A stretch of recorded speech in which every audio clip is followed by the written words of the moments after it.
Aujourd'hui, on parle de littérature jeunesse. On va partir d'ici, le Bénin, pour arriver au Cameroun.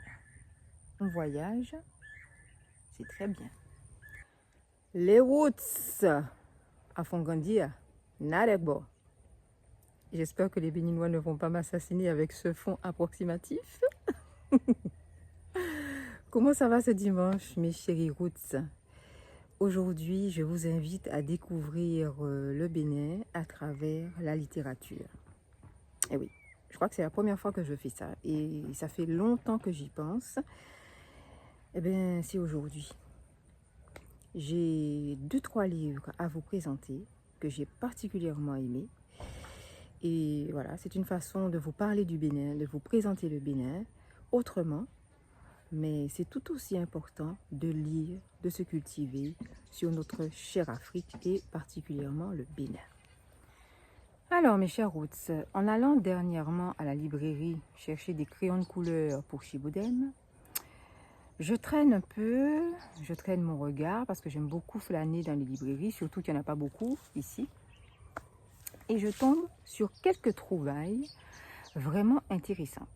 Alors la première dont je vais vous parler, c'est un livre jeunesse qui a été écrit par Raouf Mama.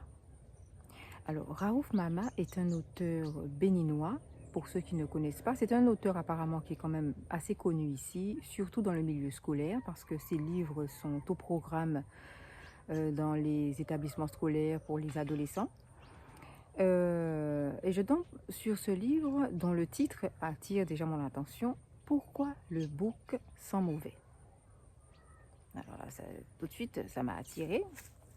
Et en fait, il s'agit d'un livre de contes béninois, raconté par ce monsieur Raouf Mama. Alors, d'abord que je vous le présente, parce que j'ai été faire un peu de recherche au sujet de ce conteur. Raouf Mama est un béninois qui a vécu au Bénin pendant un certain nombre d'années, qui a même été enseignant ici au Bénin et qui ensuite est parti aux États-Unis, où il est aujourd'hui professeur d'université, professeur de lettres, d'anglais et d'art oratoire. Et je dois dire que ce monsieur a une manière d'écrire vraiment que je trouve magnifique, très intéressante, très captivante. C'est un excellent conteur. Je pense qu'il le sait, il n'a pas besoin de moi pour le savoir, mais je tenais à vous le dire, les routes. Si vous êtes actuellement en train de rechercher de la littérature afrocentrée pour vos enfants, ou pour des connaissances, ou pour vous-même, je vous invite vraiment à lire les œuvres de Raouf Mama. J'aime beaucoup sa manière de raconter. Il écrit des contes qui, à mon avis, ne sont pas uniquement destinés aux jeunes, je veux dire à ceux qui vont à l'école, quoi. Ce sont des contes très intéressants pour nous aussi, les adultes. Je dirais que ce sont des contes à lire entre 0 et 127 ans. C'est vraiment intéressant. Grâce à ces contes béninois, on rentre dans la culture béninoise, dans la culture africaine. C'est très imagé, bien sûr, comme on connaît nos contes africains. Et puis, ce que j'aime particulièrement dans ces livres-là, qui sont destinés donc aux scolaires, c'est que, il y a les contes, mais il y a aussi toute la partie avec des questions. C'est un livre qui peut être vraiment très utile parce qu'il permet aux parents d'accompagner la compréhension des jeunes par rapport au texte, qui est loin souvent d'être un texte anodin. Le conte, quand on parle de conte, quand on pense au conte, on a souvent l'impression qu'il s'agit comme ça d'histoires agréables à entendre et puis c'est tout, mais en fait ça va beaucoup plus loin que ça. Et dans ce livre, à la fin de chaque histoire, il y a une morale sur laquelle méditer. Et les histoires sont très riches en enseignements. D'abord au niveau de la langue fond, au niveau de la culture africaine, comme je vous l'ai dit. Et puis c'est plein d'humour, c'est plein d'éléments culturels intéressant pour nous qui sommes de la diaspora, pour ceux qui ne connaissent pas l'Afrique ou même ceux qui connaissent mais qui peuvent redécouvrir l'Afrique à travers ces textes-là. Et en fait, ce que j'ai appris en faisant un peu des recherches sur ce monsieur, c'est qu'il a collecté pendant longtemps, en venant régulièrement au Bénin, il a collecté des contes béninois il les a enregistrés en fait. pour ensuite en faire des livres. D'où celui dont je suis en train de vous parler, Pourquoi le bouc sent mauvais, qui est en fait un recueil de contes parmi ceux qu'il a pu recueillir durant ses séjours au Bénin. Et donc c'est une sélection de contes, voilà, très intéressant, que je vous invite très chaleureusement à lire, mes chers Roots. C'est passionnant. Léous, vous savez pourquoi le bouc sent mauvais? C'est parce qu'il fait pipi sous lui. Alors pourquoi le bouc sent mauvais peut être trouvé facilement sur Cotonou, aux éditions La, qui se trouvent à Cotonou, mais aussi dans toutes les librairies. Je l'ai trouvé assez facilement. Vous pouvez également le commander sur Internet. Et sachez qu'il existe, il a d'abord été écrit en anglais. Donc c'est un livre de contes que vous pouvez trouver en français, mais aussi en anglais. Donc pourquoi se priver quand on a de bons auteurs comme ça, qui écrivent des contes, qui restituent l'âme africaine et qui nous aident à transmettre cette âme africaine aux futures générations. Sincèrement, on lit très régulièrement les histoires de Raouf Mama. En fait, ce ne sont pas les histoires de Raouf Mama, les histoires que Raouf Mama a pu recueillir très généreusement et les retranscrire. Donc, nous avons très souvent l'occasion de lire ces histoires-là à T-Roots et il adore. Et nous-mêmes, on adore. Alors souvent, quand Papa Roots fait la lecture, moi je suis là et j'imagine toutes ces scènes, c'est vraiment bien.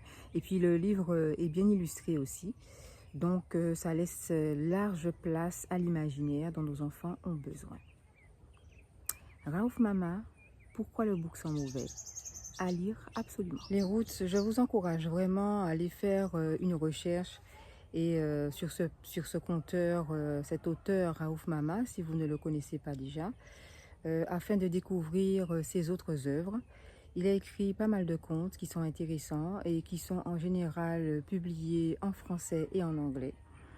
Je trouve qu'avec lui, il y a vraiment matière à découvrir les traditions africaines et l'âme de cette Afrique d'autrefois, dont on rêve tellement, nous, Africains de la diaspora. Donc on retrouve cette Afrique à travers ces contes. C'est vraiment passionnant et c'est très enrichissant. N'hésitez pas à aller faire un tour et à découvrir de manière plus approfondie cet auteur, ce conteur, cet intellectuel, vraiment intéressant. Un de ces jours, j'aimerais bien rencontrer ce Raouf Mama parce que sa manière d'écrire m'a beaucoup touchée et j'ai trouvé ça vraiment très divertissant et profond en même temps. Les Roots, je voulais également vous parler de La naissance de Fa. La naissance de Fa est un livre qui est également, qu'on trouve également aux éditions La, ici au Bénin, qui a été écrit par un auteur béninois qui s'appelle Maounion Kakpo. Maounion Kakpo, La naissance de Fa, l'enfant qui parle dans le ventre de sa mère. Alors je voulais vous parler de ce livre-là aussi, que je trouve très intéressant. Alors c'est un livre que j'ai découvert également par hasard à la librairie. Je ne connais pas du tout cet auteur non plus, auteur béninois. Mais je trouve ce livre-là très intéressant, mais il est différent des deux autres dans la mesure où lui, il aborde les histoires avec un angle qui est beaucoup plus philosophique. Et donc, à mon avis, ce livre-là, je ne sais pas à quelle classe il est dédié ici dans les écoles, parce qu'il est également, comme le premier, il est au programme dans les établissements scolaires. Mais moi, je vois ce livre-là plutôt pour des élèves de lycée, parce que la dimension philosophique est très poussée, je trouve. Donc, je le réserve plus à moi et à Papa Roots. Je le lis de temps en temps à T-Roots quand il m'en fait la demande. Mais c'est un livre dont la pensée, la poussée philosophique est vraiment un peu plus haute. Et pour moi, je pense qu'il n'est pas vraiment adéquat à un enfant comme T-Roots ou à des enfants qui sont au primaire. Même collège, je trouve, ouais, ça peut convenir à des élèves de collège, mais je dirais plus des élèves de lycée. En tout cas, c'est un livre très intéressant également qui permet de rentrer dans la compréhension de la langue fon parce qu'il y a énormément de mots fon qui sont expliqués à travers les textes de ce livre. Il a également cette partie compréhension de texte à travers des questions qui permet donc aux parents d'accompagner leur enfant à la compréhension littéraire, mais il permet également de rentrer dans cette dimension de l'invisible, dans cette dimension de sens caché des choses. Et je trouve qu'en la matière, il peut faire une très bonne introduction également à tout ce qui est comment je dirais, spiritualité africaine. Voilà.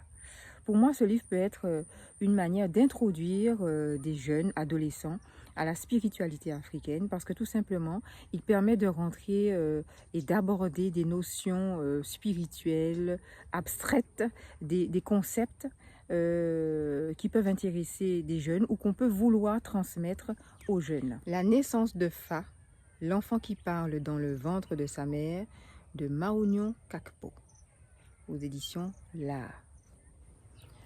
L'autre livre, Les Roots, dont je voulais vous parler, s'appelle Tantôt le fermier et raconte une histoire qui se passe au Cameroun cette fois-ci. Ce livre a été écrit par Baptiste et Miranda Paul aux éditions Nouveaux Horizons. Tantôt le fermier, naissance d'un mouvement écologiste au Cameroun. Ça, c'est du voyage. On part au Cameroun avec Tantôt. Tantôt le fermier est donc l'histoire vraie d'un Camerounais dont on nous relate l'enfance et l'adolescence ainsi que la vie d'adulte. Donc on suit le personnage comme ça, son évolution, qui va devenir un fermier et qui va même sauver son village. Ce que je trouve très intéressant dans cette histoire, c'est que d'abord il s'agit d'un personnage véridique, il s'agit d'une histoire vraie. Et c'est l'histoire vraie d'un Camerounais qui arrive à porter des solutions vraiment pratiques à son village et des solutions qui sont liées à l'écologie, à l'agriculture, à la nature. Donc tout ce qui nous touche nous particulièrement. Le livre est très bien illustré, donc à travers les images, les jeunes peuvent facilement voyager dans l'univers de Tantôt, qui est un personnage qui aime la nature, qui aime planter, mais qui rencontre pas mal de difficultés qu'il arrive à surmonter grâce à ses propres capacités, à son intelligence et aussi grâce à son environnement qui lui apporte des éléments qui l'aident hein, et aussi des personnes qu'il a autour de lui, qui l'accompagnent et qui l'aident. Mais c'est un personnage qui rencontre beaucoup de difficultés et on a plaisir dans ce livre à découvrir à travers des photos également ce personnage et à voir à quel point il a permis aux gens autour de lui de grandir à travers les solutions qu'il a pu apporter. Donc c'est un livre non pas de fiction, mais c'est un livre vraiment ancré dans le réel qui permet, je trouve, aux enfants de vraiment comprendre que, en fait, la plupart du temps, on n'a pas besoin d'inventer des histoires pour se trouver des héros. Des héros, il y en a plein autour de nous. Il faut savoir les voir, il faut savoir lire leurs actions, il faut savoir comprendre leur héroïsme. Et donc, voilà, la réalité nous donne énormément matière à apprendre. Et donc, ce livre est un prétexte pour aborder nombre de questions écologiques, nombre de valeurs aussi que l'on souhaite transmettre aux plus jeunes. Et donc, je vous le conseille chaleureusement parce que sur le fond et sur la forme, il est vraiment intéressant. Et en plus, il n'est pas cher. Je ne me rappelle plus combien j'ai acheté, mais je sais qu'il n'est pas cher. Donc, je vous le recommande, Les Roots. Je l'ai trouvé ici en librairie, ici au Bénin. Et vous pouvez également le commander sur Internet. Tantôt le fermier, eh bien, pour ancrer nos enfants dans la terre, ça passe aussi par la littérature.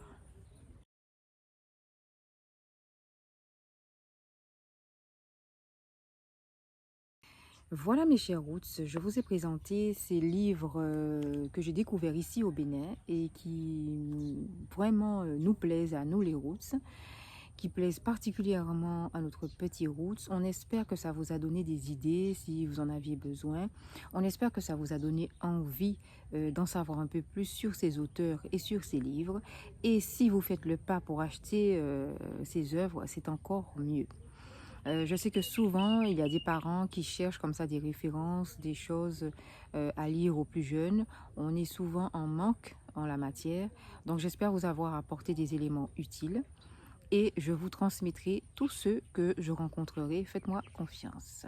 Je suis curieuse de savoir si si vous connaissez Raouf Mama ou si vous avez déjà eu l'occasion de lire tantôt Le Fermier, ou si vous avez d'autres références que vous avez beaucoup aimées, je parle de littérature jeunesse, hein, que vous avez beaucoup aimé. N'hésitez pas en commentaire à partager tout ça avec nous, parce que ça m'intéresse moi, mais je pense que ça peut intéresser bien d'autres qui lisent vos commentaires.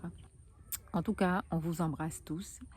On vous dit encore merci pour vos retours, pour votre soutien, pour tout l'amour que vous nous témoignez. Et on se dit à dimanche prochain les Roots pour de nouveaux épisodes des Roots au Bénin. À bientôt. Bon dimanche, gros bisous.